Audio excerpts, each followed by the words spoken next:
Bismillah, alhamdulillah, wassalatu wassalam ala rasulillah. Dear brothers and sisters, assalamu alaikum wa rahmatullahi wa barakatuh, and welcome to another Ilm Feed podcast episode. I'm your host, Fatima Barkatulla, and today I have a guest with me who actually happened to be one of my former classmates, Ustadha Saleha Bukhari, mashallah. Ustadha Saleha completed her Alimiyyah studies and the Dawratul Hadith program at London's Ibrahim College in 2018. She studied under many prominent UK scholars, including Mufti Barakatullah. I wonder who he is. Sheikh Shams al-Duha, Sheikh Akram Nadwi, Sheikh Sabini, Sheikh Ashraf Zaman, and many others from the college. She's also a student of Qari Bashir Ahmad Siddiq of Medina al-Munawwara and has received ijaza in the recitation of Qur'an from him. She's worked and she works as a member of the Muslim Women's Advisory Council, who specialize in consultation of Islamic divorce for women. And she's a chaplain at Canary Wharf and for the NHS, mashallah. And you're also a Qur'an and Tajweed teacher, aren't you, Saleha? Mashallah, Ustadha Saleha. And you deliver lectures and workshops in the community. Assalamu alaikum wa rahmatullah. Wa alaikum assalam wa rahmatullahi wa barakatuh. It's been a few years since we met. We were both students at Ibrahim College. Would you be able to tell our listeners and viewers, for those of them who have never heard of what an Alimiyyah is and what Dawratul Hadith is, could you just introduce, what those programs are? Okay, so when I actually began my journey, well, first of all, I'd like to thank you for having me on your program. I appreciate just being here with you and just the opportunity to see you and to share my experience with everybody. But I think when I actually began the journey, I didn't think of the Alimiyyah, so I had no idea what the Alimiyyah program was myself. I was simply drawn to the idea of learning Arabic. And so it was the Arabic intensive. So that's how I began the program. And when we joined the first year, all I had in mind was to be able to understand the language, to break down what the Qur'an was saying to me, because we pray 5 times a day, we quote the Qur'an in our lives, amidst our families, and we quote it, to our children. And to be honest, I didn't know, I couldn't always break down the words or the meanings behind what I was reading. So I think the language is what drew me there. But after having spent a year there, I think by the time we was reaching the end of the year, the teachers would question us, are you staying on? Have you considered the Alimiyyah? And I would say at that point, I started questioning, what is the Alimiyyah? And so that's how I got introduced to the Alimiyyah program. And of course, then we were taught about the program. It was a 4-year program after the Arabic intensive. And as the name implies, it's intensive course done over the course of 4 years. So it covered all of the Islamic sciences, but you start on a basic level. All the sources are in Arabic. So it's essential that you do the Arabic intensive, or that you have that tool, the language, to be able to decode everything that's in the books and to be able to engage with the discussions. And it was vast, really. So we're talking about fiqh, Qur'an, tafsir, aqidah, hadith. So it's very extensive, and obviously over the years, it develops, but not to mention that also your ability to read and write in Arabic. And I would say that was the most challenging. Definitely the most challenging. But at the end, what you're really looking at, I think, is, so for me, I took each year as it came. In fact, I would say I took each day as it came, because I never knew what the next day was going to hold for me. And there were many challenges that, cropped up during that time. So really, I think through that, I learned that, expect anything. So at the end of every year, that question always confronted me, am I continuing? So when I completed Alimiyyah 1, it wasn't a question of, am I going to complete the Alimiyyah? For me, it was just a question of, shall I stop now or shall I continue? So Alimiyyah 1 is the first year. The first year, that's right. Each year is called Alimiyyah 1, 2, 3. 2 and 3 and 4. That's right. So I would say that's how I happened to, progress through the course. And I would say it wasn't till year 3 and 4 that I really started questioning, well, hang on a moment, I hadn't thought about doing the Alimiyyah, but here I am, and where am I going with this? So you do start questioning yourself. And of course, your teachers start questioning you.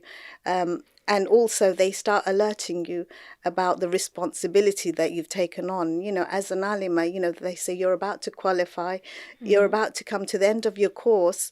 And, there's this question of, am I worthy? Will I be able to represent the deen, and will I be able to, work with people in the community, in our society, and, uphold that, if you like, the respect that, it requires to be doing this job. So it's quite I would say it's quite a daunting task. And I think throughout that period, your teachers play such a big part in, helping you get ready for that role, because I think that's where that self-doubt creeps in. You start questioning yourself, am I the best candidate for this? There are people out there who are much more talented, who come from, you would say, the appropriate backgrounds, or Islamic backgrounds. So there's a lot of questions of whether, you're going to be able to fulfill this role. So I would say it was something that I didn't necessarily plan out, but I think, alhamdulillah, I would say it's something, sometimes we think we're planning, but really the best of planner is, he's planning. And I think sometimes we cannot envisage the plans he has for us. So alhamdulillah, I think I began the journey, but I would say it was bestowed upon me. And I think that's something often our teachers used to remind us and say that don't, think that you've made this decision and that's why you're here. You're part of a bigger plan. And the reason you're still here and you're still continuing is because Allah has plans for you. So alhamdulillah, I think that's what kept me going. Otherwise, often you would think, well, I'm not doing so well in this area, or I'm not doing so well here. I'm just about coping. Should I really be here? At times, you would feel really low, and there's times when you'd feel great when you get a distinction in your essay. So you go through periods like that. But alhamdulillah, I would say by the end of Alimiyyah, I took the advice of our teachers, who said, just accept that it's been bestowed on you, accept the role that's been given to you, and, try and prepare yourself for the duties, because this is just the beginning. So when you actually graduate, this is not the end. Yeah. You were just beginning your line of education, if you like. You were just beginning to engage with the community, with people, and, to use the knowledge that you've equipped yourself with. And then there's another test lying in wait for you, because, going into the community, working with other people, and these are people who are relying on you, relying on your authority, trusting you, with their lives, with the situations that they bring to you. So it's really a huge responsibility, not to be taken lightly. And, often you can lose sleep over, if you're involved with somebody, helping them through a situation. It can have a real serious effect on their life, just from the kind of hukums you're giving them, from where you're directing them, to the kind of beliefs you're presenting to them. So I would say that's how I came to the Alimiyyah program. And the Dawratul Hadith, that was an extra year, which is optional, which I chose to take. And I would say, again, our teachers played a huge role there, because the way they presented it was that, you've been here for 5 years already. It's just another year. And if you look at it this way, that you're spending a year in the company of the Prophet ﷺ and the Sahabi. So the Dawratul Hadith is a whole hadith year where you study the 6 hadith books, right? That's right. So it's hadith studies. So it's basically a specialized year of hadith studies. But I would also say it consolidates everything you've learnt over the years. So it Yeah. kind of brings that together, gels it together. And there's a lot more discussions, a lot more essay writing. So you're exploring ideas and, things you've agreed with, disagreed with. And I think it helps you expand on that, definitely helps you grow. And engage with the teachers more. Dawratul Hadith, I would say I enjoyed it more because we were able to argue with the teachers, respectfully, of course. Yeah. I'm talking about when you're deriving hukums or you're discussing Hadith. And I actually would say, in terms of my growth, I probably grew the most in the Hadith classes, and I would say with Mufti Barkatullah, and that's because he gave us freedom to talk. So what he would do is we're studying a set of Hadith, and I remember I would always have my hand up politely because I disagreed with something he said, and you would think, he's, mashallah, I don't need to tell you his background, but, he's such a sort of role in our lives, Mufti Saab, you probably know more than him than I do. He's a public role, but he's also in the college, he's a senior lecturer, and nobody would question him. But what I really enjoyed is the fact that he allowed you to discuss in his class, he allowed you to grow. And I think sometimes he was entertaining us. So he knew that, he knows right from wrong, but he just wants to see how we react. And often I would react. And I really enjoyed the discussions because it would be about issues where it involves men and women. So naturally, he knew the women will feel a bit like, so he might put something out there and say, okay, so here's an issue with marriage. And the husband wants to take on another wife, and that's absolutely fine. But, he's decided to keep it secret, and, and that's his affair. And of course, all the sisters are sitting there sort of thinking, okay, that's not really sitting well with us. So we want to debate issues like that. And I think we really enjoyed that because he allowed the means, we had the brothers on the other side, and we were able to share our arguments and, share our own experiences and what we thought. And then he would conclude for us. And I think it was just such a wonderful way of learning firsthand from somebody, who's in Islamic law already. And of course, we're just students. But I think the fact that he stretched us that way and he allowed us to make mistakes and he would correct us, or, alternatively, if he felt that we made a valid point. And often I would say he instilled a lot of confidence in me because sometimes I would build up the courage and think, do I really want to say this? Because, everyone may laugh at me or, they may think, oh, how silly. But often when I've shared something with him, he would say, you know what, we haven't thought about that. And, being a senior or mature student, he would say, well, we can only get that kind of information from a woman who's, married, had a family and lived through that time, who can tell us from her experiences. So he was open to suggestions. And I think that really helped me build my confidence and kind of work out where I want to go with this. And he certainly played a role in my life even after I finished my studies. He was always there suggesting paths for me, suggesting where I could go with my skills, and also when there was a period where I worked with the Islamic Sharia Council. Right, yeah. He, that period he supported me through, and also with the Muslim Women's Advisory Council, that was something I came across via him also. So I would say he definitely played a part in my life even beyond college, as most of the other teachers do as well. But I think Mufti Saab being, senior and obviously having a role in public, I think he has more of an idea, I guess, where students would be suited. And sounds like he became sort of a father figure to you. Mashallah. Definitely, I would say, mashallah, yeah. He was actually, after graduation in 2018, he was actually one of, I felt like he was a mentor to me because he approached me and asked me to do a seminar with him on marriage. Oh yeah, I remember. And that was, something I would never put myself forward for as once having graduated. And I remember saying to him, I can't do that kind of thing. I've just graduated and I couldn't take on such a huge responsibility. And I think, like you say, just like a father would say to a daughter, he said, why not? And I said, well, because I've only just graduated. And he said, well, that's the reason you should be doing it, because you've just finished, graduation. You've just equipped yourself with all the tools to engage with the public. And now's a better time than any. And he said, if you make a mistake, I'm right beside you.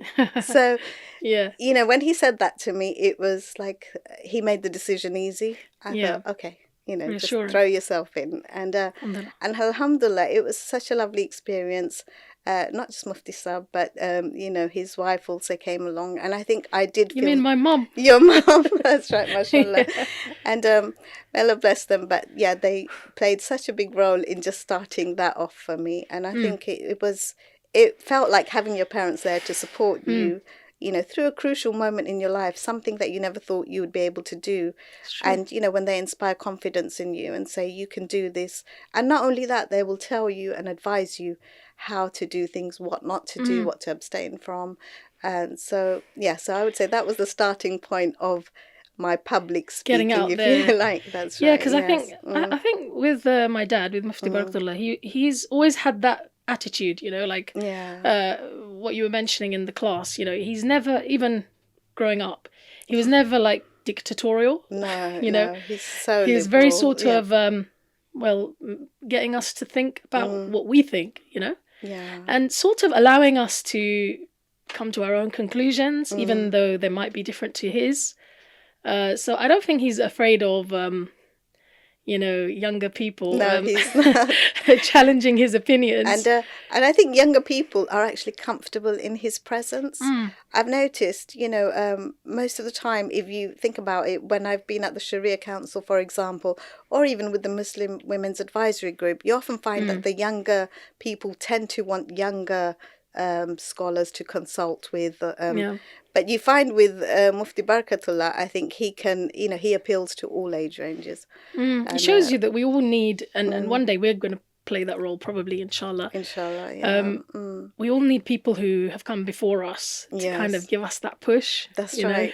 Because a lot of us, we do suffer from that kind of self-doubt, or what they call imposter syndrome, where you start thinking, who am I, know? And I remember, my parents, they were the ones who kind of forced me to start giving a circle in our local mosque, Finchley, North Finchley.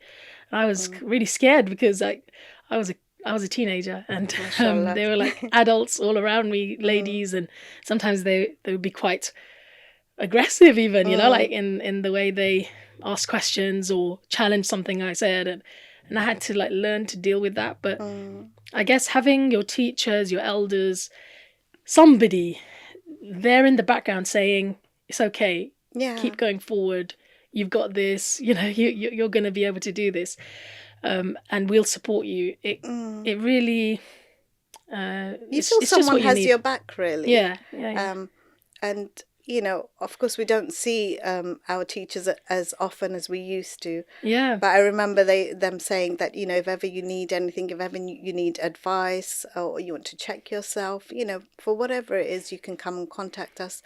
And I think that's something that I find quite unique to Ibrahim College and our teachers there. And we had such an array of teachers there as well. I think that also builds your experience. Definitely.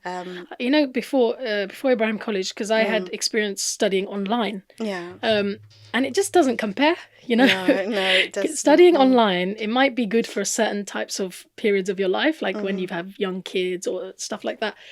But once I heard that there was actually a physical seminary that you could go to, even though it was the other side of London. Yes. And my kids were all at school by that time. I just thought, I've got to do this. And like you're saying, subhanAllah, I used to, when you walk in to the college and then you'd hear people reciting Qur'an in the morning, there would be Qur'an recitation.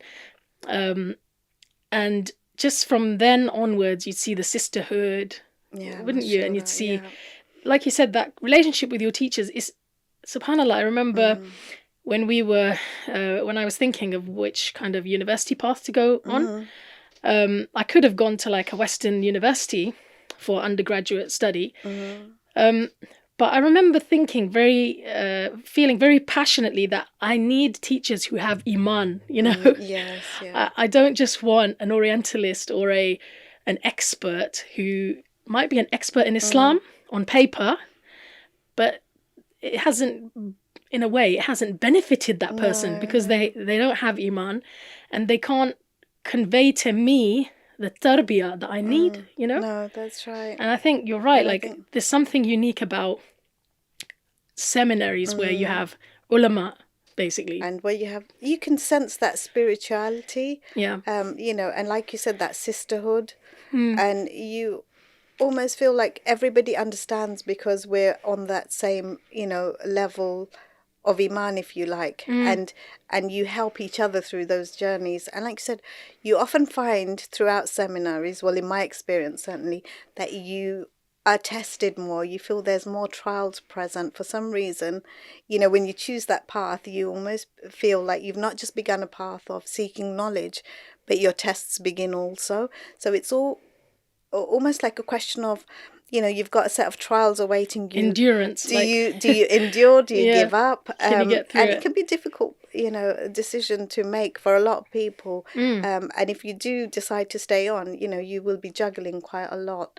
And it's also how it's not necessarily, you know, about how well you're going to do it. It's whether you're going to make it to the end.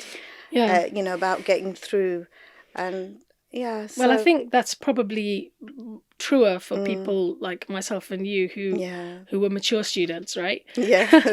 Like the luxury of needing to get an A star in everything sort of had to go. Yeah, sometimes because having children, having a family at home. So tell me about that. Like, what was it like?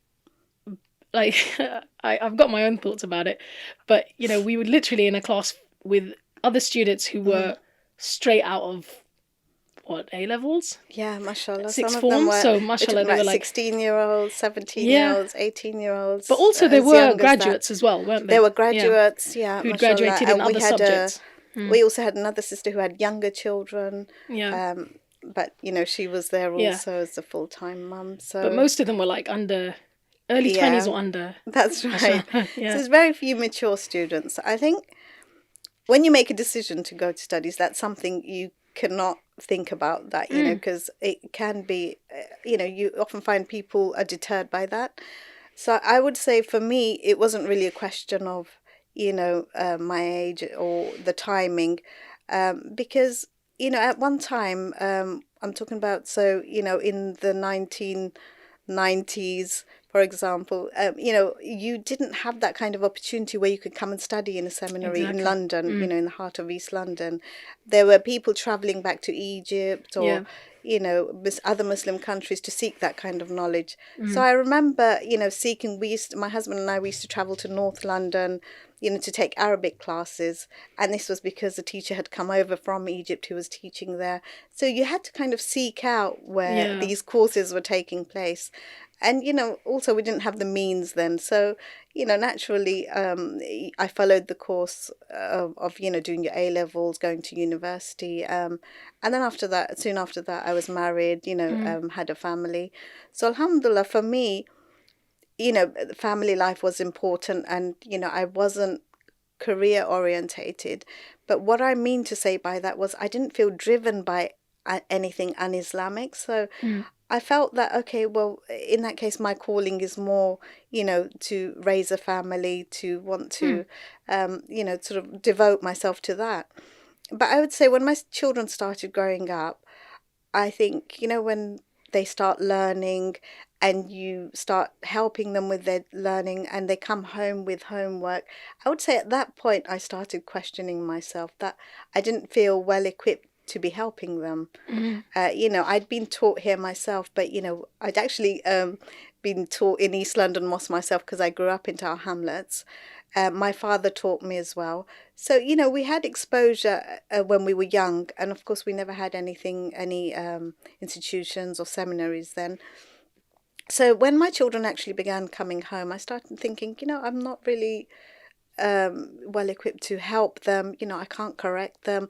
I used to often just circle their books and say, well, ask your teacher how to read this. And we're talking about the Qur'an or Qaida.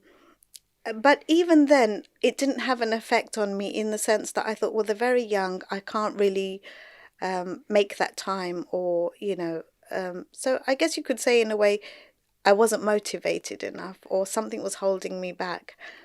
But I think sometimes it takes a tragedy in our life to make us move. And, I think that's what happened.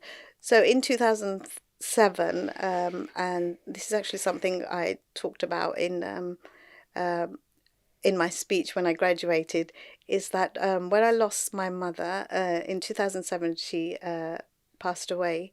And I think that was a time where I thought about, you reflect on your whole life, even though it's somebody else, but it's someone very close to you. And it makes you reflect on your whole life and question, where you are, where you're going, and what you can do for the person who's left you. And I would say I felt very disabled, in the sense that I thought, here I am, I've lost my mother, and alhamdulillah, I didn't have a regret. I didn't sort of think why, or, why me, the kind of questions that usually come up. I thought, alhamdulillah, her time is up, and Allah has taken her back. But I felt the disability, in the sense, I thought, what can I do for her? Here I am, I'm still here. And so obviously I turned to what I could do for her. And as we know, one of the things we can do for our parents is pray, and there's sadaqah jariyah you can do on their behalf. But the one that I struggled with was, reciting Qur'an for her. So I wanted to do that for her. And I'm not joking, but I would start a verse in the Qur'an, and I wouldn't be able to finish the verse off because I wouldn't know how to pronounce something. I didn't know, if it was... because I didn't know the rules, and so I didn't know, do I do a gunna here? Do I not? So I would often stop, take it to my father and say, look, how do I read this? So he would tell me. But if you imagine, you're stopping at every verse, asking questions. So I wasn't getting very far. And I found that really frustrating. But not only frustrating, it made me question myself, that I'm going to follow her, and we don't know when our time will come. And here I am, in the middle of my life. I have young children who are dependent on me. And not only am I unable to read for my mother, but I cannot even teach my children what I cannot do myself. So it just made me question my whole life. And, when you go through a tragedy like that, especially when you lose somebody that close, your mother, and us girls tend to be closer to our mothers. And my mother certainly was, she played such a big role in my life, as all mothers do, but I think she was quite different as well. And what I mean by that is that she came from a very traditional background, but her thinking was very different. When we came, so she was the first generation here, my father and my mother here in London, and they settled here in Tower Hamlets. From where was that? From Bangladesh. Okay. So so if you imagine, my father, travelled over to work here, and they settled here. And my mother was such a great support, because though she came from a traditional background, she used to always try. So we have 3 sisters and a brother. She would always encourage her daughters as well, and say, the world is your oyster, kind of thing. You can do whatever you want. If you want to study, you study. If you're happy, marrying and settling down, then, so be it. But she didn't make you feel that that was the only path for you. And I would say that's how she played a role in my life, because I started questioning, well, I'd like to be more than a wife. But the irony is this, that actually after my studies, all I wanted to do is be married and settled and have children. But somewhere in that journey, I think you start questioning your purpose. And I think I would say that was when I lost my mother. And that was when I started my journey, not necessarily doing the Arabic or Alimiyyah, but I started looking, seeking lessons in Qur'an. And I would say that's where I started taking part-time classes. And I also began part-time classes in Arabic. And I remember after 3 terms, I thought, okay, that's enough for me. And I gave up. as you do, of course. So that was something I did over the years. I would start Arabic, I would give up and think, no, this is just too hard. I can't commit to it. It's What exactly was it about the classes that would So I make think you with give up? Arabic, it's another language. Yeah, so it's a completely different And language. and obviously then you've got the grammar. It's totally different to English and to your own language, and it just felt like you're not getting it. And I think a lot of people can relate to this, because I have a lot of friends and contacts who often tell me, "Oh yes, I've studied Arabic, but I've given it up." Yeah. And some of them have actually come back to it, and I would say my reasons were, I gave it up because I did find it difficult with younger children. Yeah. But it never left my mind. I felt a sense of responsibility, because I thought, how am I going to connect to the Qur'an if I don't understand Arabic? So there is a link there, and what's expected from you. But I guess you kind of shy away from it or run away from it with your excuses that, oh, well, I have young children and, I have responsibilities. I'm a home builder, and how can I manage all of that? But I would say what happened with me is, I think, when my children were at an age where they were beginning secondary school. So my youngest was in year 6. And at that point, my Quran teacher, she said to me, in fact, she also played a big role in Quran for me, Ustadha Amina. So you may know of her as well. And I remember she told me about the Arabic intensive. And so, every time I would ask her more and more about it, and she would tell me how wonderfully the first cohort of students were doing and how well they were doing. And then I started thinking, well, you know what? My son's about to begin secondary school. I think I've done as much as I can for them in terms of, character building and supporting them. And that's something I can still continue doing, because my timings would be similar to theirs. We will be going in the morning, returning home in the evening, and we can support each other through our studies. So I would say that's when I made my decision, okay, I'm going to go back to Arabic, because I don't think you ever give it up thinking that you don't want to come back to it. Yeah, I think it's you a keep long-term telling thing, yourself, isn't it? you It's keep telling long-term. yourself, it's not the time now, it's not the time now. And I think the most important thing is we are afraid of commitment. I certainly am. Sometimes when you make a commitment, you know what's in store for you.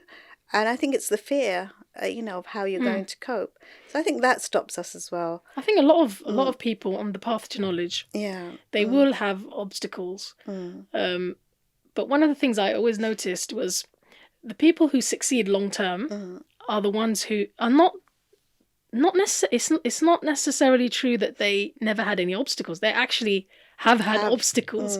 It's just that they got back up and then carried on, where most people just would have given up. That's stopped. right. Yes. So I think, as with any challenge in life, if you've got a goal, you get thrown off track. That's right. The mark of your strength is whether you can get back up. Absolutely, and as soon as possible get back on track, I think. I'll share something that my husband often told me throughout those years when I used to, when you find you've met an obstacle, and I would talk to him and say, I'm not so sure now if I want to carry on. And he would often say this to me, and then I started saying it to other people. He would say, obstacles are what you see when you take your eyes off the goal. And so, wow. And that would make me smile, because I would think he's absolutely right. I have taken my eyes off the goal. It's true. And that diverts your attention. And if you think about it, and those lines actually kept me going through those years. So I would often, take my eyes off the goals and think, that's right, okay, I have a goal, so get back to it. And this would mean it doesn't matter what's coming your way, whether it's sickness, whether your car's broken down, whether your child is unwell, your husband's unwell, you've got some family issues, that you're dealing with. I think the question you'd always ask yourself is not am I going to stop or continue, but how am I going to move forward? Right. So it's more about how. So your strategy has to change. Yeah, your strategy. Although your goal may still be the same. Yeah, so your goal remains.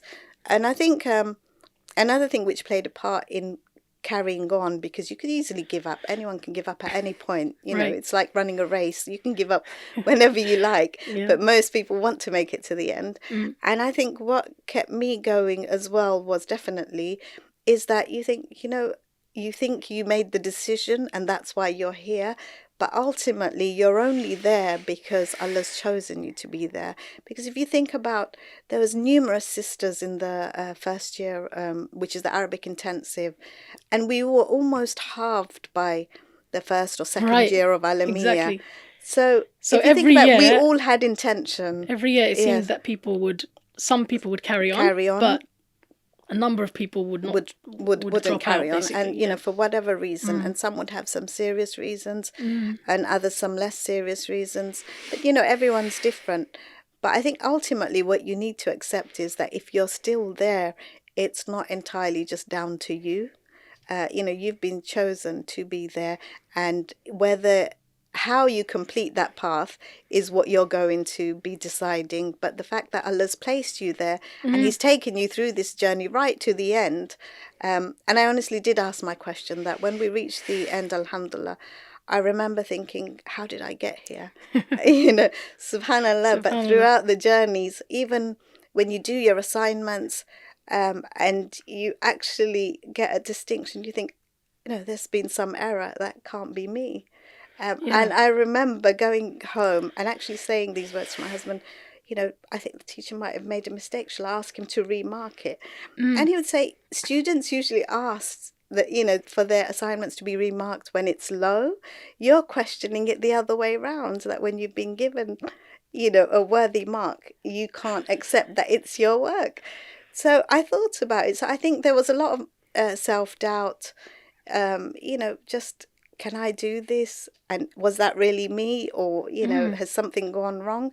But I think those were the years of building confidence. And I think that reassured me more and more that it wasn't my doing. So it's not what we do. It's the ability that Allah puts in us. So, you could say that Allah inspired me to do that work because I didn't feel I had the ability.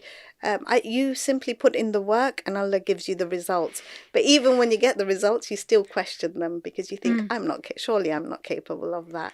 And there were times when you didn't achieve and you would think, well, that was definitely me. And you think, and I think at the end of the day, what it boils down to really is you put in the work and whatever result you get, alhamdulillah, that's from Allah. And, and that's what He wanted to give you. And I think even upon graduating, and I think throughout the years, alhamdulillah, we had the opportunity to meet Sheikh Qari Bashir Ahmed from Medina, and we had the opportunity to read to him. And even with that, there were many, talented students who were reading to him, and even our teachers, mashallah, they were so talented.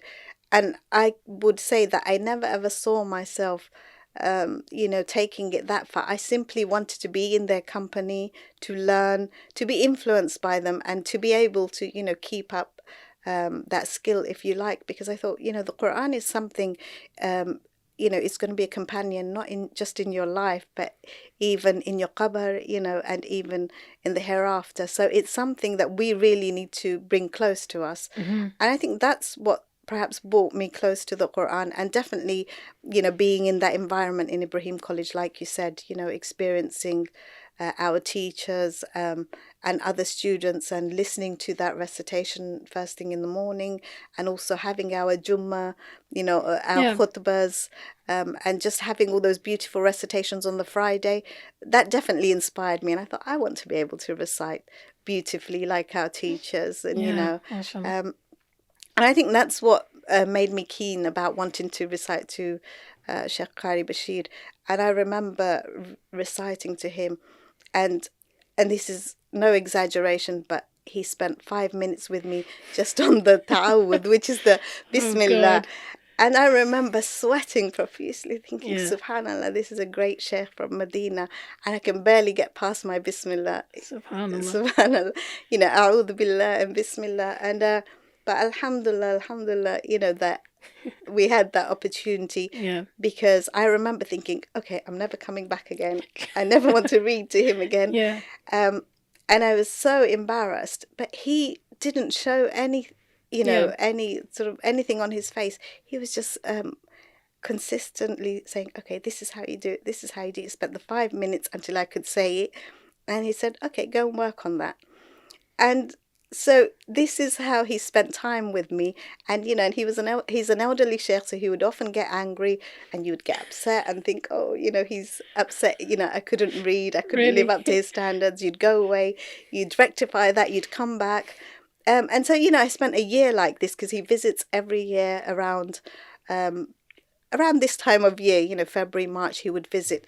And I remember that year he told me I had so many mistakes. He said, you need to fix this, you need to fix that. You're very nasally, you're not pronouncing your heavy letters correctly. And I remember thinking, okay, I might as well just go and give up now. Yeah. What's the point?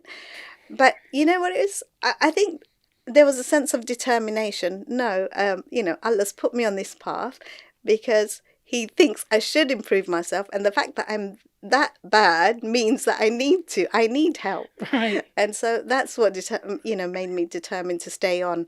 And also his company, just being in his company and listening to the recitation, such a blessing.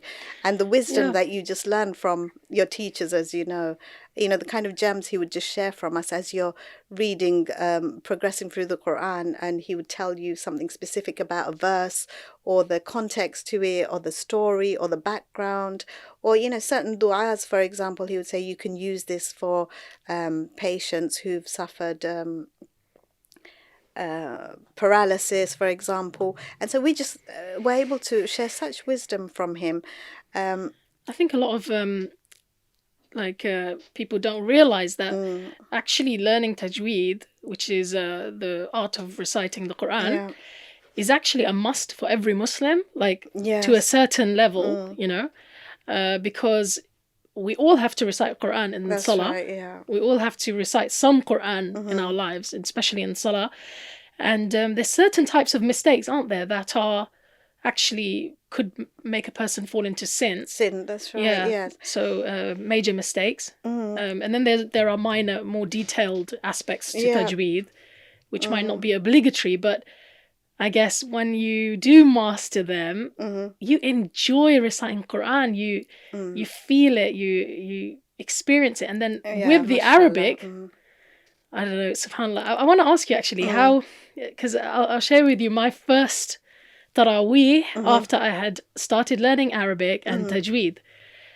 It was a completely different experience. I was in Egypt and I remember standing in the Salah and just crying and because for the first time I could actually understand the beautiful words of Allah subhanahu wa ta'ala. And it was almost like a new beginning. It was like, like I was asleep and I'd awoken. Learning Arabic for me was that dramatic. How has your life changed since because you talked about what it was like before, the struggles, how has your life changed since getting to an advanced level in tajweed and in Arabic? I would say it's definitely played a role in connecting me to the Qur'an, and I still don't believe that I have the kind of level that you can go to. So our aim should be the level that, the Sahabis had at the time of the Prophet ﷺ when he taught them the Qur'an, and he not only taught them the Qur'an, word for word, but also the meaning behind it. In fact, there was a time, when the Sahabi, they would not learn more than 10 verses, and these are related in Hadiths, until they understood the meaning of those words. And we don't mean just the verbal meaning, but the meaning in terms of actions, how you act upon those verses. And I think that's where we lack today. In fact, there is a Hadith in which the Prophet ﷺ has mentioned that there will be a time, he said to the Sahabi, that a time will come when the Qurras will be many, but the Fuqaha will be few. And I believe, this is the time that we're witnessing or experiencing, if you like, where we, we can recite the words very easily. And, we have an abundance of huffaz, mashallah. But I think where we're lacking is the meaning of the Qur'an. And like you say, when you feel it and you actually connect to it, this is when your eyes will flow, or this is when your heart will feel. And I think that's where I would say it's had the most effect, and what I enjoy the most now is actually teaching the surahs. And when the students say, what are we reading? Can you give us a little bit of tafsir, or can you explain to us? And I'll just give you an example of a simple surah, but we were reading a surah Takathur. So when you say أعوذ بالله من الشيطان الرجيم بسم الله الرحمن الرحيم ألهاكم التكاثر, so now if you don't understand the meaning, it's not going to have much impact. But if you think about it, ألهاكم التكاثر, that just we're so busy engaging in the world, and we've been made heedless by wanting to gather out the material goods in our world. So alhaakumut takathur, so we've been made busy by that. Hatta zurtumul maqabir, until you reach your qabr, graves. So can you see, when you actually follow what you're saying, and if you're, whether you're doing it in your salah or whether you're doing it while you're reading it with others, if you actually follow the meanings, and this is something I've advised my own students, I've said, try and understand the meaning. Not only will it help you in the memorization because you know what you're saying, but it will also have effect on how you feel and how you connect to Allah subhanahu wa ta'ala.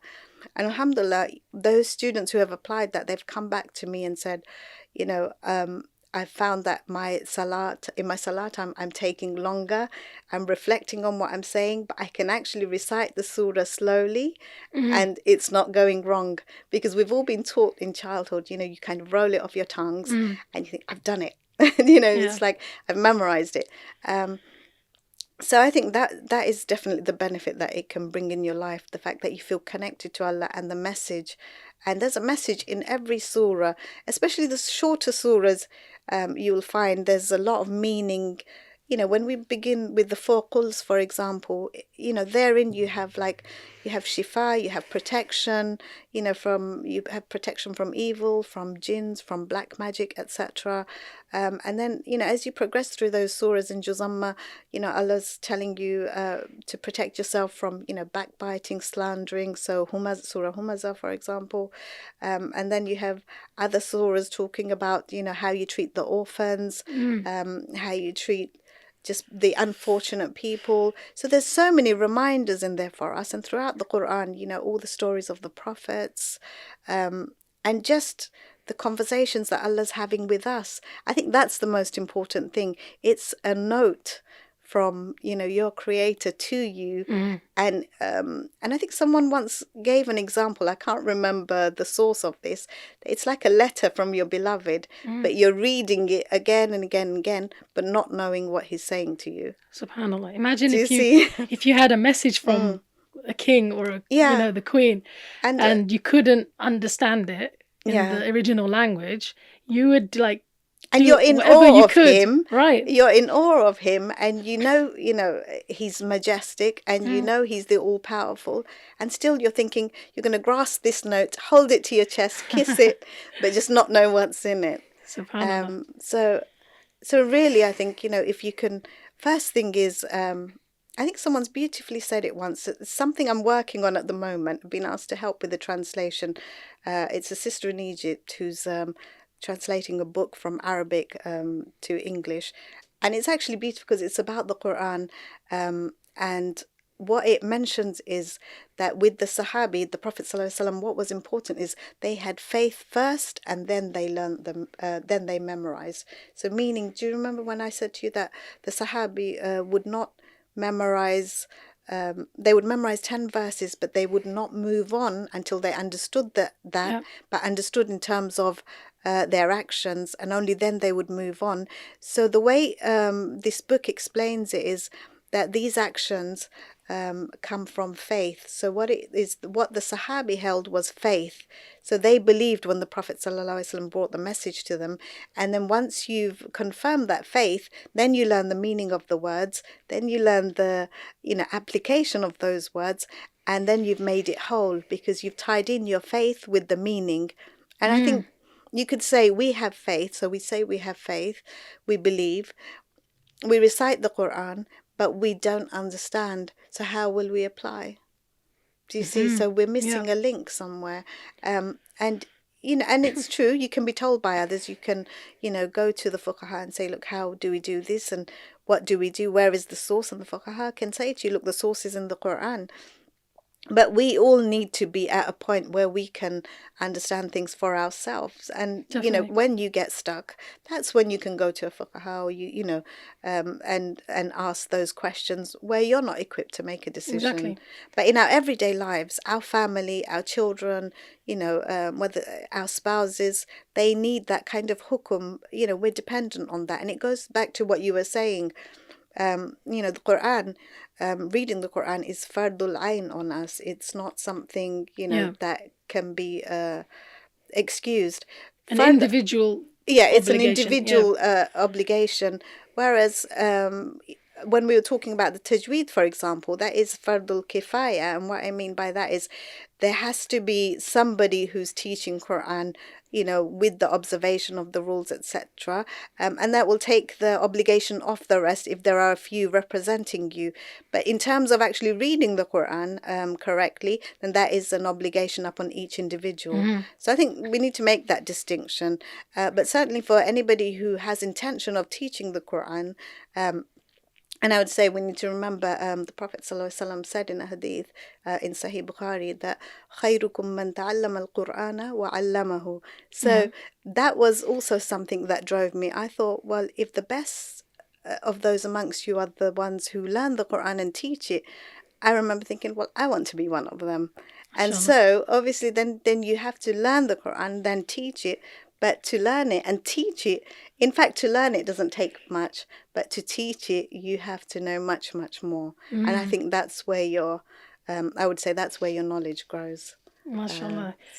So Jazakallah khairan for that. So brothers and sisters, we all need to learn how to read Qur'an, recite Qur'an properly, at least to a certain level, and also learn Arabic. Because I'm telling you, your Taraweeh will never be the same again once you learn Arabic. And subhanAllah, in our times, I would say there are so many means to learning Arabic. Personally, I don't know what you think about this, Ustadha Saleha, but I'm actually quite against people learning Arabic in English. Right. Okay, because the institute that I went to in Egypt. How do you mean, sorry, in English? Okay, what I mean is using English as the medium. Oh, I see. Of teaching, because the institute I went to in Egypt, they were very strict in that they would only speak Fusha Arabic. Okay. Right. Okay. From the moment you walked in, like you don't know anything, right? Like I walked in not knowing any Arabic. They're speaking to you already, and they're like speaking to you in Fusha, in classical Arabic, and obviously at first you start thinking, oh, this is not going to work, how am I going to even get through class, like, not being able to speak, and they have like this box in the corner, and if you speak Alimiyyah, which is Egyptian colloquial, or if you speak another language, English, you have to like pay a fine. Okay, so they were like really strict. You had to speak classical Arabic from the beginning. I would say the first month it was like, this isn't going to work. But at some point, something happens, something clicks, and suddenly it's almost like you start thinking in Arabic. Can you imagine? Like, because it's not constantly being translated. No. It's right. So suddenly you just start thinking in Arabic.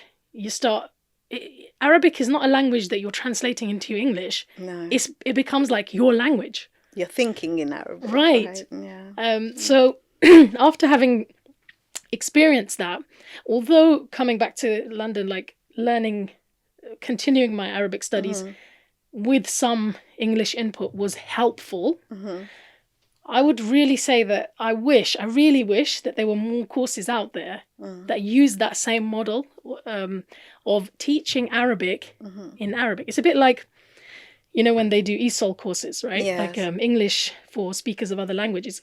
You wouldn't have, you wouldn't teach English No. in like another, like Eastern European languages, I think So, I experienced something similar at Ibrahim College. I can't Okay. quite remember which year it began in. I believe it might have been second year.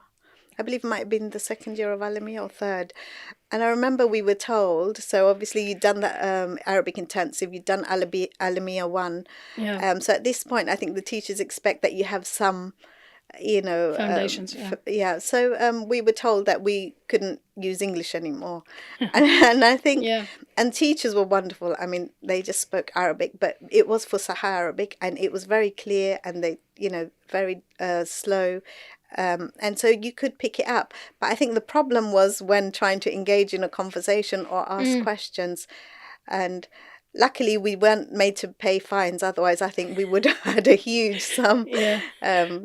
collected by the end of that year. But I think somewhere along the lines we became lazy. And it's certainly a good point that you made. Yeah. Because if you don't throw yourself into it, you will never open flying, yourself yeah. up, and it doesn't matter how many mistakes you make. Yeah. It doesn't matter if anybody laughs at you. You can laugh at yourself. You have to get over that. You have to get over that. Yeah, Yeah. definitely. But it's really interesting what you said about tajweed, because I remember like the first times when you're reciting and it's almost like somebody slapping you on the wrist every time they correct you, the Yes. teacher, especially for the basic stuff that you thought, I've been reciting basmala all my life. All your life, that's and, right. isti'adha, and even on that, you're being stopped at every that's letter right. or every point. So I think for a lot of us, it does feel like a bit of a slap on the wrist. And It does. I've noticed that some students at that point feel so demotivated that they actually don't carry on. But And often a lot of students think, well, maybe this isn't for me. yeah, But that's the wrong thing I think to that's think. the wrong attitude to have.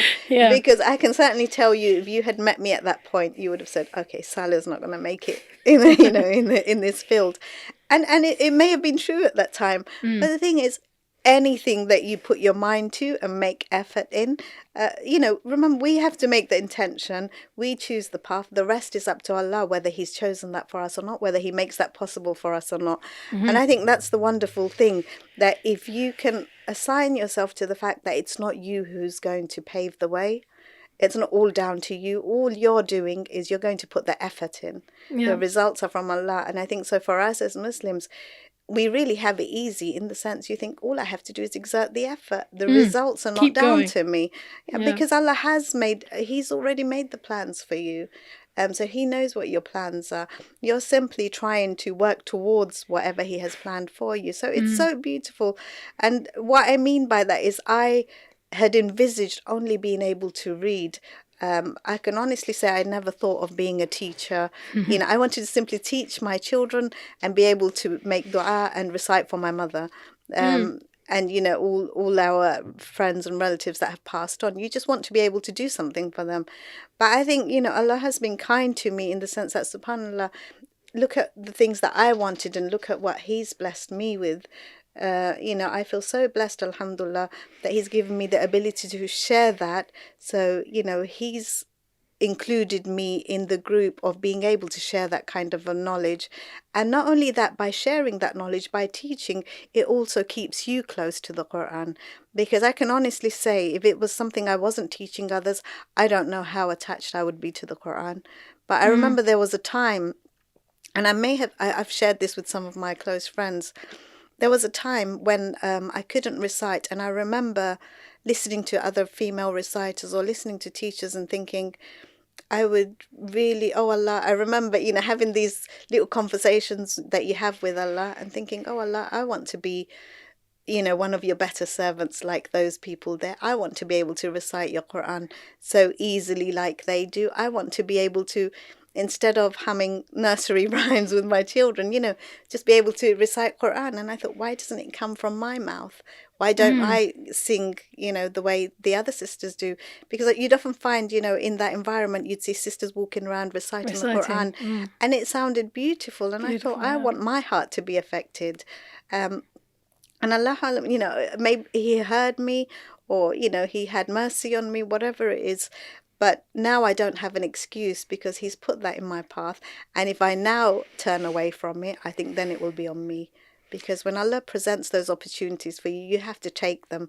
And I think that's the point where, especially for us women, we mustn't see, having children or having dependence on ourselves or having responsibilities at home. We mustn't see that as an obstacle. We need to think that, okay, Allah's put this opportunity my way, then there's a reason for it.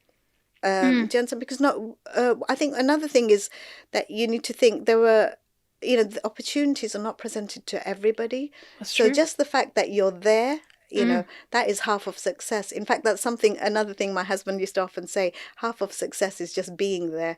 So often he used to say to me, well, I can't do the work, I can't finish the assignment, I haven't revised, I've got an exam. He'll say, it doesn't matter. Just go and do however much or just do as much as you can. And because I did used to compare myself to the younger ones, think that, mashallah, they were so, devoted to their studies, 24 hours, they were just studying around the clock. They would stay late in the evenings. And we couldn't. And they could stay over at each other's houses, kind of have a girls' night in and study. And of course you would think, oh, if only I was younger. If only I didn't have those responsibilities. And then you think, no, there's advantages to being older, and Allah has chosen me for a specific reason, and it's that reason. He could have chosen you for when you were in your 20s, but He didn't. Yeah, I definitely felt there were advantages to being a slightly older student. Simply because you just have more life experience, right? Yes. So whatever was being discussed in class, you could actually bring more to it. Yes. And also you weren't so sort of accepting of everything. No, that's right. You'd be like, really? Well, in my experience, or that's thanks to having our spouses, we've mastered the skill of arguing and debating, if you like, and learning from each other. What were the advantages, do you think, of because there might be listeners and viewers right now thinking, what's the I'm advantage too old, of being I don't want to be in a class full of younger people or whatever. I would think there was a moment where I did think that, and then I thought, it might be a very lonely journey because, you're the only one there. But alhamdulillah, there were, like you said, there was yourself and other sisters who were mature. But at the same time, I think the younger ones were a blessing because you almost feel like this motherly protection towards them, even though, they're equally your colleagues. But I think I would say the advantages were that when we were having class discussions, for example, I would feel that the younger students would present their arguments. It's almost like it's based on theoretical knowledge. They haven't been able to apply it in their own lives. So, for example, if we're talking about marriage, it's not that they've been married or that they've experienced a relationship or they've lived through those trials and tests that husband and wife go through, or that they've experienced motherhood, or that they've experienced what their children, the problems your children encounter throughout their young years or their older years or teenage years. And also, the kind of things you experience through your extended relations, your mother-in-law, your father-in-law, brother-in-laws, sister-in-laws. So relations in general. And that also, remember, it comes from Islam, keeping family ties. And as you can imagine, everybody in the class had one issue or another, as we all do. And we always judge by the cover, don't we? Because we always look at people and assume they're all smiling, so they must be all happy and all together in their life. Just the way we keep a smile on our face, so that, people can never know what's really going on. And so I think the important thing was us being in a class was that we were actually a great support to each other. And I would think often I would not feel comfortable enough to share my problems with the younger sisters, because I did often feel, well, they might not understand. They're very young, but at the same time, they were very supportive throughout the years in whichever way they could.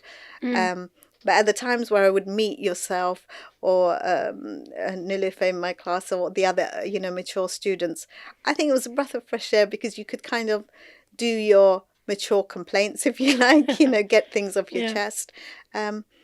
So yeah, definitely advantages. Another advantage I have to mention is when we had fiqh classes or hadith classes. Often you would find, you have the brothers, mashallah, they're very engaging. They always have opinions. They get around. They've done khutbahs. So there's just far more experience than sisters. So there was more conversation. And I think sometimes when we would get into conversations like rights of brothers and sisters, so we're talking about marital rights. And I think we were talking about how the husband, can seek that satisfaction from his marital life. And I think there was a point we were reading in the book, and I will start, obviously he didn't wrongly say that, and so the husband can take enjoyment from his wife. However, we kind of, that's all that was said and we moved on. And actually I remember feeling, well, there are younger sisters here and I don't want them to go away thinking it's one-sided. But, then again, and at the same time, you're aware that this is a mixed class, though you have a barrier in between. You've got the brothers on one side, sisters on one side. But at the same time, you're thinking, well, there is no haya in education, needs to be said. And so I remember raising my hand and saying, Ustad, I'd like to just add something to that. And he very nobly and kindly let me. And I said, I'd just like to add that just as the husbands can take enjoyment from their wives, the wives similarly take enjoyment from their husbands. So it's just to emphasize that it's a two-way relationship. And I remember he just said, Jazakumullah khairan, and we carried on. And some of the younger sisters came, up to me afterwards, and a couple of them said, oh, thank you for saying that. I was actually sitting there thinking, what about us? And so, it was nice to be able to feel that. And I feel that, had I been a younger student myself, I probably would have been too shy to speak up, definitely. Or, just not being able to come forward. And I think many other experiences also, because you have teenagers who are going through this similar situations, if you like. So you feel you can relate to other teenagers through them, and having been a teenager yourself, but also you can relate to the current issues that teenagers face. And I think that was often something I found the younger students ever came to me. And it was usually as a, older kind of mother, auntie figure, older sister figure, then I was able to kind of make suggestions to them with whatever it was that they were bringing to me. And I think that relationship with the other younger students in this environment is probably what led me to chaplaincy, because it's that caring that you're providing anyway, and you're leaving your judgment, because when you're talking to somebody who comes to you with their problems, you cannot be judging them. So that's the first thing. You leave judgment at the door. You're listening is a major skill, a big skill. And then secondly, if you're going to advise, it's always suggestive of what they can do, or and also within the Islamic boundaries. So I think that kind of thing, it just helped me grow on those experiences with my own relationships. And I believe that's what took me to chaplaincy. But not only that, you develop because you are equipped more with your Islamic understanding and rulings, and you're better able to make suggestions to people. Could you just tell us what, because I'm thinking a lot of viewers and listeners might not know what a chaplain is, because it sounds like a very Christian word, doesn't it? Like a Christian term. It does. Alhamdulillah, I think. What is a Muslim chaplain? So it did, first of all, it did come from the Christian faith. So we have chaplains. I think we've had chaplains here in UK for a long time now. I would say from 1970s, I believe, in the hospitals. I remember seeing them as a child myself. They would walk out in robes, and the idea was that they were there to provide spiritual care and support for the people who were, undergoing medical care, or who were, who'd experienced losing members of their family or friends. And I believe it's developed here in this country now. So now what we have is a multi-faith chaplaincy services. And it's not just in hospitals. Now you find We have them in prison cells, for example. Right. We have them also in retail. So one of my roles as a chaplain is at a retail, which is in Canary Wharf. And that just entails what you're really doing is providing pastoral care, so spiritual care. So it's within the framework. Obviously, I come from a background of faith, which is Islam, but we also have Christian, we have priests, reverends, and we have rabbis. So the idea is that we provide a multi-faith chaplaincy service. We go out and we speak to people, and they could be experiencing different problems, whether it's job related to their personal life, or something that's happened within that vicinity. But you just provide them with some support. So if it happens to be somebody with a certain faith background, you can provide them somebody to talk to from that particular faith. Usually I find most people are quite happy to speak to anybody. So, I can speak to a Christian person or somebody of no faith. And I think at the end of the day, what they're really looking for is just somebody to listen to them and just a human touch and somebody who cares. So I guess what you're really trying to do is it's providing spiritual care, but on a humankind level. Yeah. I don't know if there's something you've heard. This often reminds me of Maslow's hierarchy levels, if you've ever come across that. And I believe most people think there's 5 levels, but he actually added another level. Can you explain it for people? Yeah, so Maslow's hierarchy is a hierarchy of human needs. And what he initially stated was 5 levels. And this was in the 1940s, I believe. So he stated our basic needs as, your physical needs, food, clothing, shelter, etc. On the second level, I believe he talked about security, feeling safe. And correct me if I'm wrong, but I think the third level was about relationships, self-esteem, being loved by others, having relationships, your relationships with your family, your friends, etc. And I'm sorry, actually, self-esteem was part of the 4th level. And on the 5th level, what he talked about was actualization, so self-realization, and kind of discovering what you want to do, what you want to achieve in life. And I would say that my own journey, where I came to was, so, alhamdulillah, you've obviously raised a family, you've gone through those levels of, raising your children, and you've come to a point where I talked about having lost my mother, and you start thinking about where you're going now. And I think this is a point where perhaps I questioned my self-realization of, or my actualization. What am I doing with myself? Okay, so I'm a mother and I'm a wife, but who am I? What am I going to do as a person? And I think that's probably where I began my journey and started, you could say, committing to it more and more as I was going along.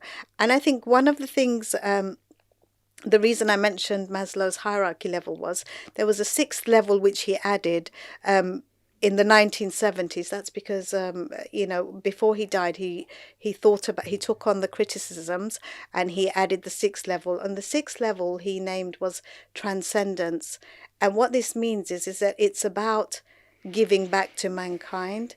So it's about, once you've reached that actualization, then how do you then give back to humankind? And I would say for us as Muslims, that's certainly true, because once you've achieved what you want to do, I mean, for me, having completed the Alimiyyah, Dawratul Hadith, and in fact you can go on studying as much as you like, but really for us it's an ongoing thing, because when you finished your studies, our duty hasn't ended. If anything, your duty has begun, and you've just begun the actual learning, and you've thrown yourself into that responsibility. Absolutely. And if anything, your burdens will grow.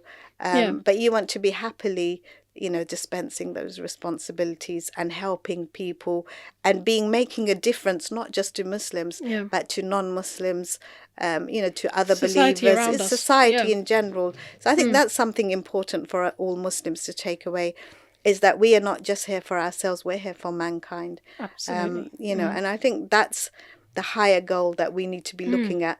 So that's why I felt it was important to bring in Maslow's hierarchy level, because I think that really puts things in perspective in terms of what you want to achieve. Motivate you with chaplaincy. Chaplaincy, that's right, yes. Mashallah. I think that brought it together. Yeah. And not only that, actually, there was a visit which Ibrahim College arranged to Oxford Christian Muslim school.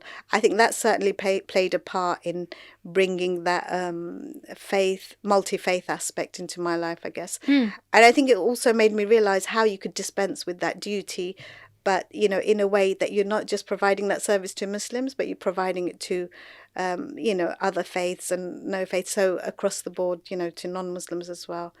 And yeah, certainly it makes you connect to human beings on a greater level, I think. Well, Jazakallah khairan, Barakallah feek. Ustadha Saleha. I'm going to ask you one more thing that I wonder, you know, after all of this journey that you went on, and mashallah, how did your studies, how did, you know, your new perspective on life, I guess, help you as a mother? Because I think one of the things you said was that originally, you know, you were motivated very much by wanting to teach your kids. And so how has it helped you with any challenges you've faced as a mother and within your family and children? I would say my biggest challenge was when my older son, you could say he became temporarily unwell. But at that time, we didn't know that it was going to be temporary, because the problem he had, you know, it wasn't diagnosed and we couldn't find what was wrong with him. So that was a difficult time. And if I could just go back to beginning in Arabic intensive, what happened was, so I made the decision of beginning, you know, full-time studies, because I thought I have a older son who's already in secondary school, and I have a younger one who will just be beginning. And I thought, you know, it's a perfect arrangement. Have my older son looking after my younger one. They'll be going to school together. We'll all leave at the same time. We'll be coming home together. But, you know, at least I'll be there for the evening, supporting them through their studies. You know, we'll still be having our family meals, conversations. I'll still be there as a mother and a wife. I just thought, you know, it was a perfect timing. You know, I thought this is going to be really easy, as you like to think. And alhamdulillah, you know, just literally within the first week, I'm getting called from school, and this was during one of my lessons. So I left the lesson to receive this call. Didn't think much of it at the time. You know, the school just called up and said, your son's collapsed. You know, shall we call the ambulance? You know, will you come? You know, we're not sure what to do with him. So I called up my husband. Both of us left immediately. We just thought, okay, it's a one-off incident. You know, something's happened. You know, of course you panic as a parent, but you think we'll deal with it. And we didn't think much of it. He'd collapsed. His leg was in a cramped position for a long time. So it's just something he was going through. And we didn't call the ambulance. My husband just carried him out of school, and, you know, we took him home. We did visit the doctors and, you know, kind of related what was happening. It was to do with an incident a year earlier. He'd fallen on a bouncy castle. You know, he had an accident.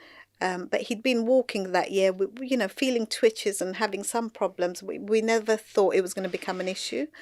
And so after that first week, I didn't think anything. But as I got more and more into my studies, and as weeks passed by, we got more calls. He was collapsing.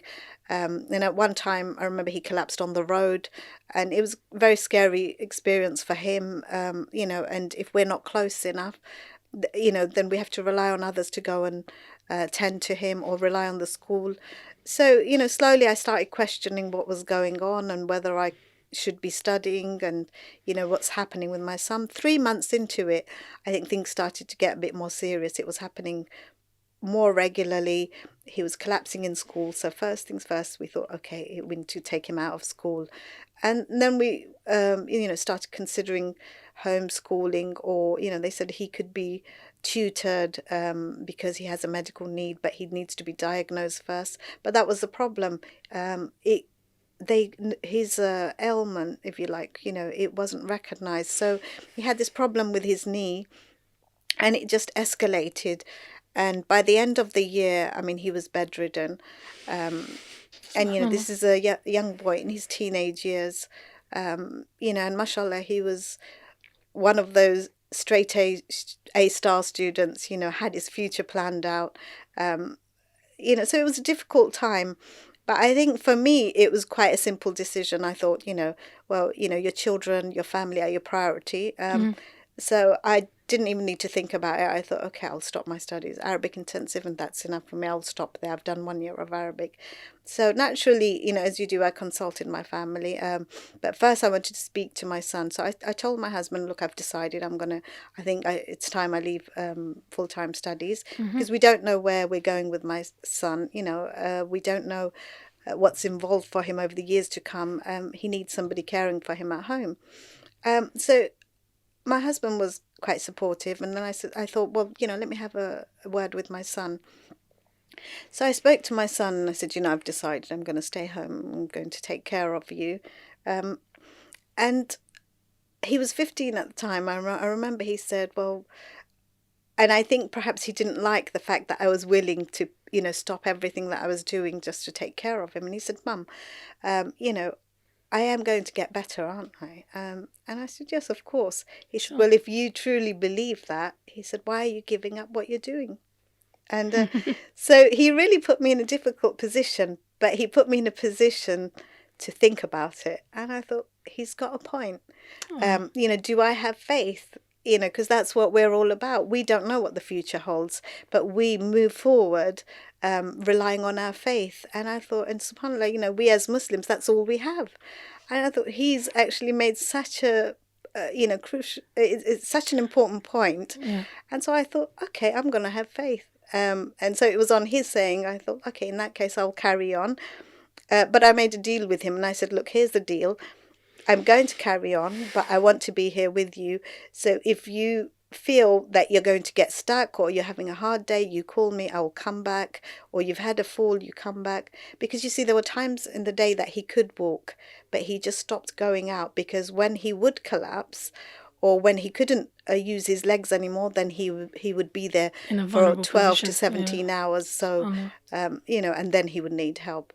So we had this arrangement going, and alhamdulillah, I don't think it was an easy choice, but he certainly, influenced my choice. And I think, but the important message here would be that, when you have a child like that in your family, it's not a decision you make alone, nor that child makes alone, but it's your family. You have to make decisions as a family. And I would say we even involved my younger son, although he was merely 11 or 12 at that time, but I remember all four of us sat around the table and we discussed it together, what part we were going to play, how we were going to do this, and having that uncertainty, but how we were going to help each other and support each other.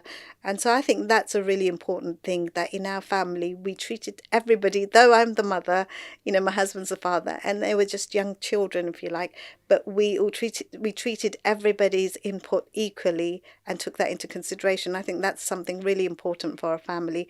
It doesn't matter how young your children are, you want them to feel comfortable to say what their what their discomforts are, or whether they agree or disagree with your decision. And I think that was certainly one of my strengths and one of the reasons that I was able to complete that course. I think it's having that support structure or network with your immediate family, but also with your extended family as well. For example, my father, he provided me a place with parking. I would crash out at his house because he's local to Ibrahim College, so I had that support there. I had support from my family, I had support from Ibrahim College. We had at that time we have Maulana Sadiq and Maulana Shamim, and and the admin thereafter, but they all supported me through those difficult times. So I was able to call into lessons, so I wouldn't miss lessons, and if I had to leave, they were quite understanding, I would leave. But the one thing I tried not to compromise was being let off easily for the exam. So I sat all the exams as with the other students, because otherwise it wouldn't be fair. But I was given leeway in other ways, of course. Yeah. And I think, alhamdulillah, it was because of that support structure that I was able to complete that. But I would say Inshallah. also, because it was the Alimiyyah, and because you're doing Islamic sciences, you're studying Qur'an, you're studying Hadith, you're studying the lives of the Sahabi, the Prophet Sallallahu Alaihi Wasallam, and you're taking examples from their lives, you're taking examples from the Qur'an, and it's like you're conversing with them yourself. So then to come home and be faced with this, to think, it changes your life, because every one of us, my husband, myself, my younger son, even my son who was in this situation, we all had to change our roles. We all had to adopt, and it's quite a burden on any family when one person is sick. And I think that sometimes I felt what kept me together was just being able to reference the Quran, or being able to take examples from the Hadith. And I would take those, there were days where I would study something at college and I would think, subhanAllah, that applies to me. So I would take it home, I would share it with my husband, I would share it with my children.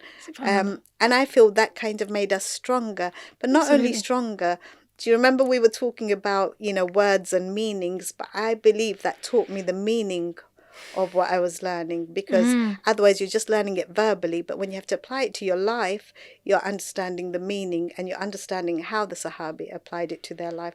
And you understood faith, because you think, what is having faith? I didn't know that my son would be like that for 4 years. And it was 4 years of my study. So throughout the Alimiyyah that he was like this, it was towards the end of the Alimiyyah that, alhamdulillah, you could call it a miracle that we found his cure. And, it happened to be literally, I could quickly tell you this story. It was my husband, we'd seen a specialist, and my husband told me that, we'd seen so many specialists by this time, and we were just told they didn't know what was wrong with my son, and that, they really just didn't know what to do. And one of the consultants, he recommended a friend of his, but he said that, he was abroad and he hadn't visited for 10 years.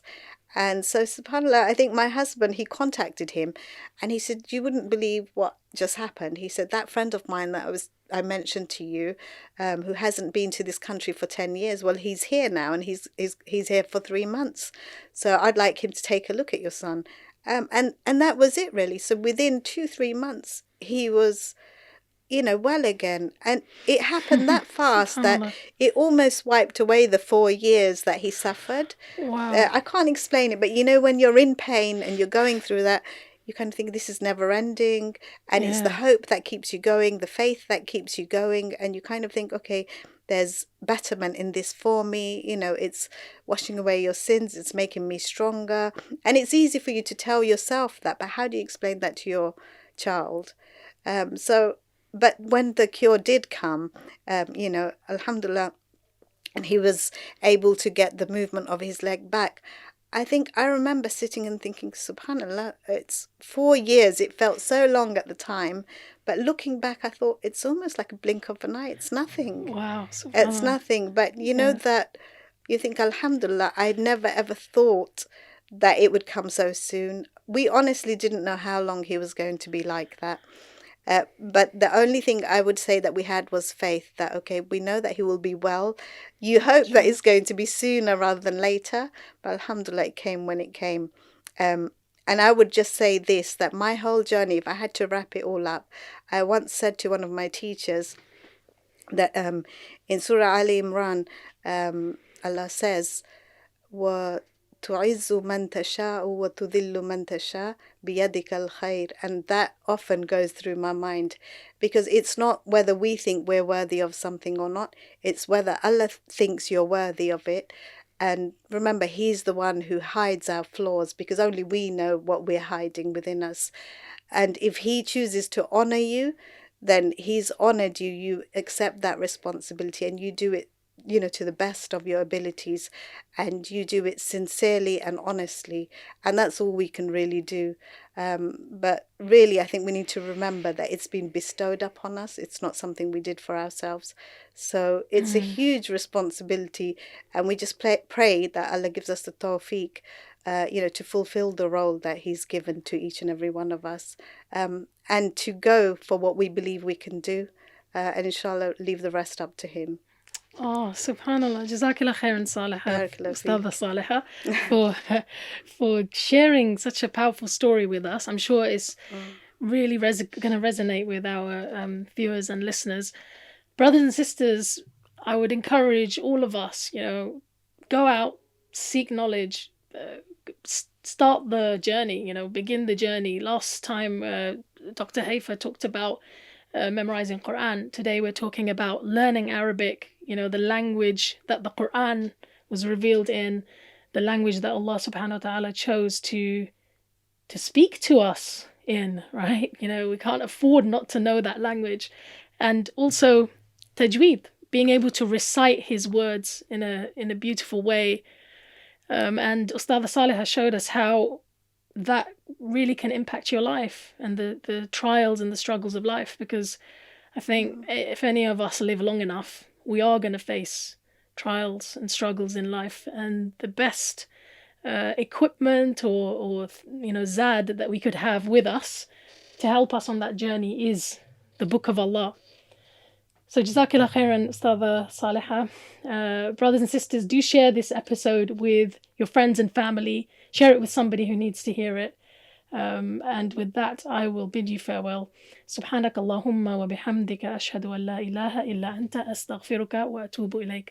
Assalamu alaikum wa rahmatullahi wa barakatuh.